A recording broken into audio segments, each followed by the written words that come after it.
Welcome back to YogaSteady Studio, an original hot yoga podcast for hot yoga teachers, new and longtime students, and as always, skeptics. If you want to be challenged in your practice, or you want to challenge the mystery behind the power of this practice, you're in the right place. I'm your host, Jennifer Rochelle, and today we're talking about connection, the kind we're being offered through technology. Specifically, AI chatbots. Meta's newest rollout includes digital companions who talk like celebrities, remember your name, and tell you exactly what you want to hear. It's intimate. It's convincing. It's not real. And that's what we're here to explore. What happens when connection is designed to be safe, one-sided, and completely under your control? And what does the yoga room offer that AI never will? Let's get into it. So here's what's going on. In late 2023, Meta, the parent company of Facebook, Instagram, and WhatsApp, rolled out a line of AI-powered chatbots modeled after celebrities and influencers. These weren't just novelty bots spitting out facts or telling jokes. They were built to hold conversations that felt personal. And when I say personal, I mean they were designed to respond like your best friend, or your favorite actor, or even your crush.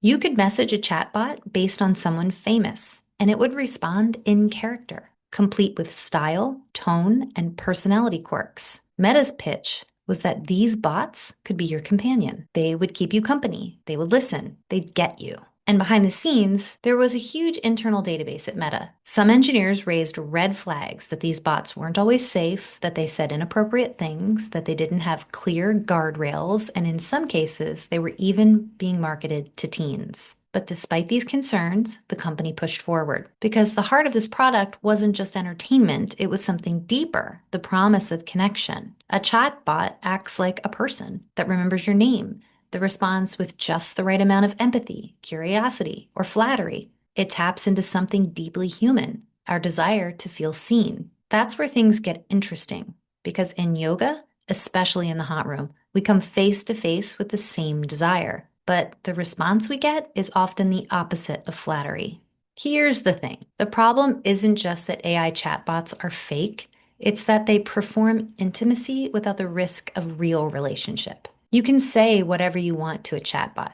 It won't challenge you. It won't misread your tone. It won't need anything from you. It'll give you connection, but only on your terms. And that might feel good for a while, but it's not real. Because real human connection isn't about controlling the relationship. It's about being in the relationship, where you can be misunderstood, where your ego gets checked, where the other person has their own mind, their own limits, their own needs. And here's the part that makes this really worth thinking about. Trying to control a relationship, we do this to each other too.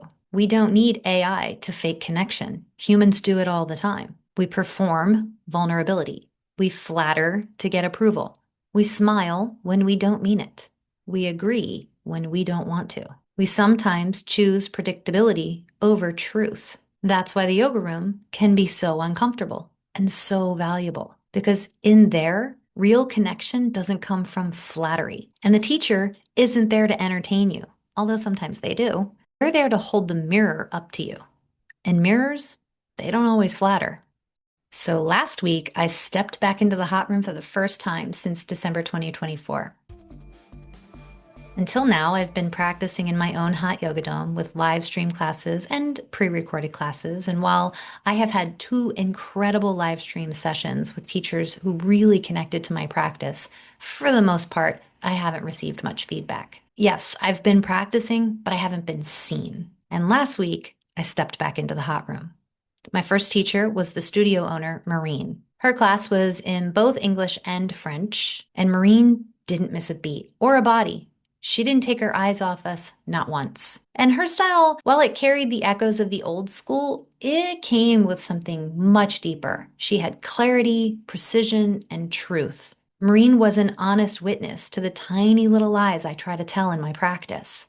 She kept telling me to suck my stomach in, and I found myself thinking, have I not been sucking my stomach in for 6 months? I'll admit, I was scared she'd call me out on everything I've lost. My standing head to knee is nowhere near what it was. But here's what happened. She didn't insult me. She didn't shame me.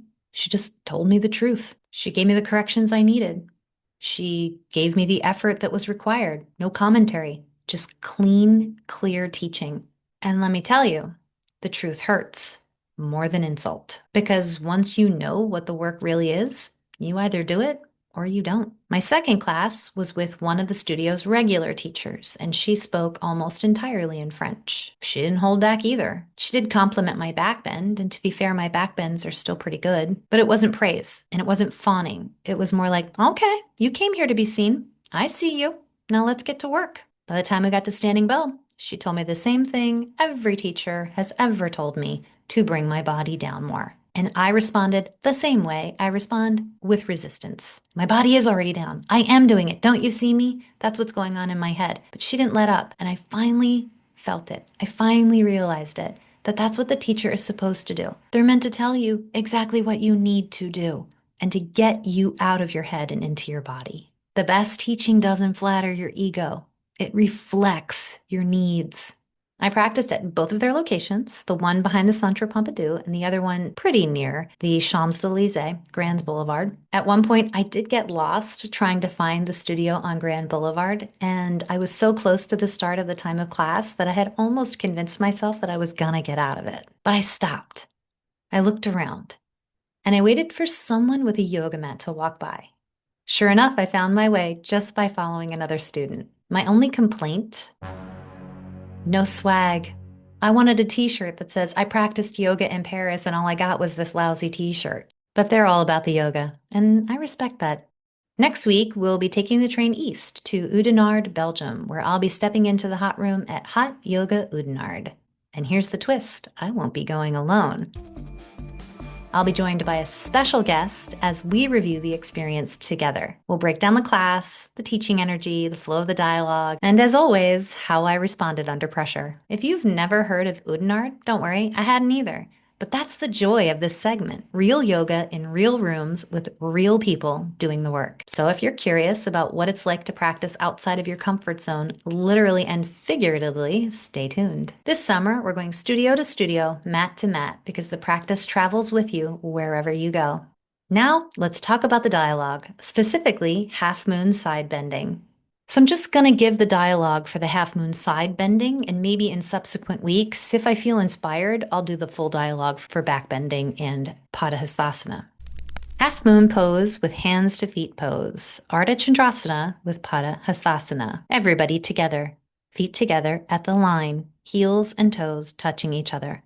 Arms over your head sideways, palms together. Interlock the fingers, release the index fingers, thumbs crossed. Keep a nice tight grip. Don't lose the grip. Hands, palms touching each other like glue, up to the wrists throughout the entire posture. Stretch up to the ceiling, right and left several times. Right and left, right and left. You should feel stretching down both sides of the body, all the way up to the fingertips. In other words, you're trying to touch the ceiling. When you can't stretch anymore, please stop in the middle. Elbows locked, arms always touching with the ears. No gap between biceps, arms, and ears. Push your hips forward a little bit toward the mirror, opening up your hips and pelvis. Upper body leaning back a couple of inches, opening up your chest and rib cage. Throughout the posture, maximum body weight on the heels. Arms and head back, chin up. Concentrate one point in the mirror. Don't even blink your eyes. Inhale, breathing, full lungs. Hold the breathing. Stretch up out of the waist one more time. Try to touch the ceiling. Absolutely straight line, slowly bend your body to the right without bending your elbows or your knees. Continuously push your hips to the left beyond your flexibility. You are trying to create a tremendous stretching feeling in the left side of your body, all over, inside out, from the bones to the skin, fingertips to the toes. Hips more forward, upper body back more, weight in the heels. Push your left hip forward to keep your both hips in one line. Right shoulder forward, opening up your chest like a flower petal blooming. Come down and push, and push, and push. Inhale, breathing, come up, and stop in the middle. Left side. Repeat for the left side.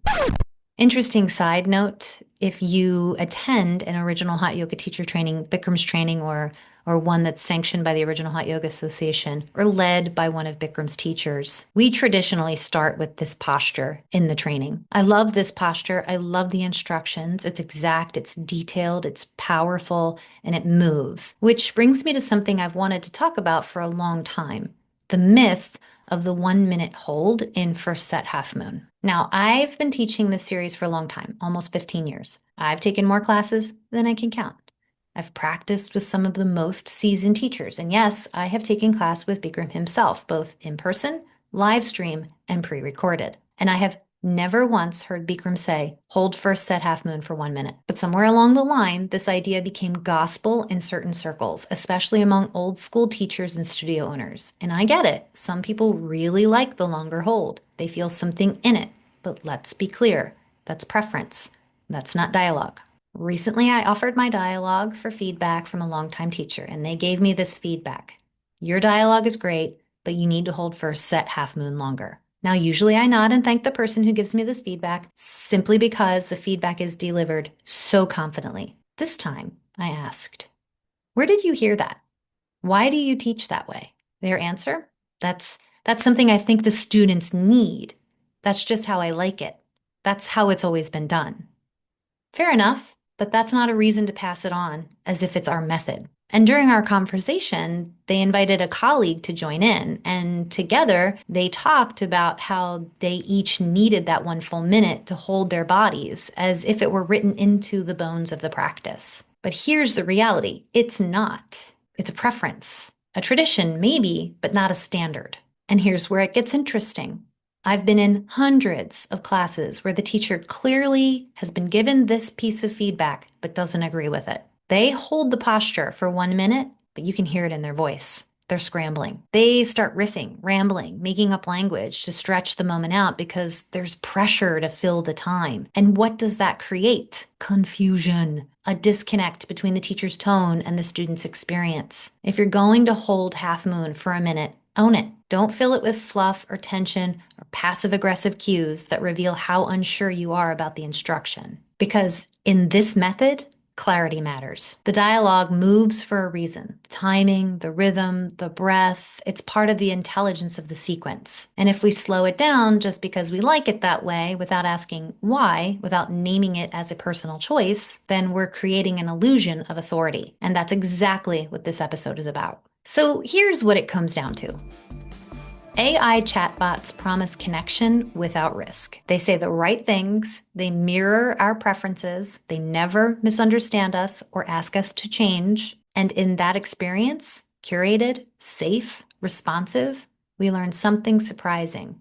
We still need people. Because even the best imitation of intimacy can't replace the feeling of being witnessed by a real person. Someone who doesn't flatter you, someone who might get it wrong, but someone who sees you and responds in real time. AI isn't going anywhere, and I'm not here to label it as bad.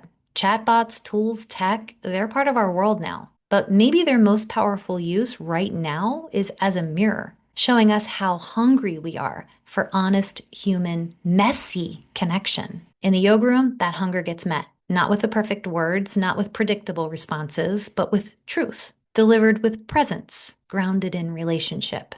When the studio owner of Bikram Yoga Paris told me to suck my stomach in again and again and again, she wasn't trying to hurt me. She was trying to help me return to my center, to my breath, to the effort that I had quietly let slide. That's the beauty of this practice. It doesn't always feel good. It rarely feels good, but it's real. And in the moment you're truly seen, whether you're in standing bow or in stillness, you remember why you showed up in the first place.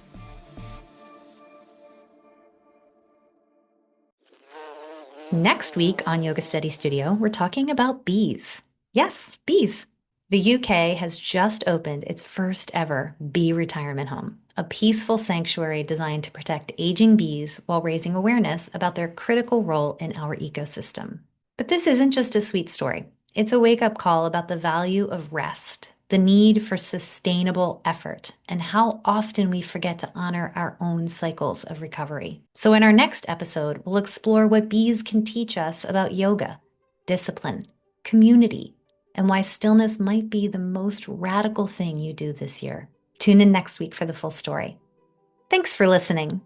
As always, the stories I tell you come from a mix of research and lived experience. What I read, what I teach, and what I practice. And I include all the resources and sources in my show notes. If you want to keep this conversation going, or if you're looking for a place to practice, study, or even train to teach, you can find me on most social media platforms at YogaSteady Studio, or you can head to www.bikramyogastudy.com for the details. I truly hope one day we get to meet in the hot room. Until then, stay steady, keep listening, and remember, lock your knee.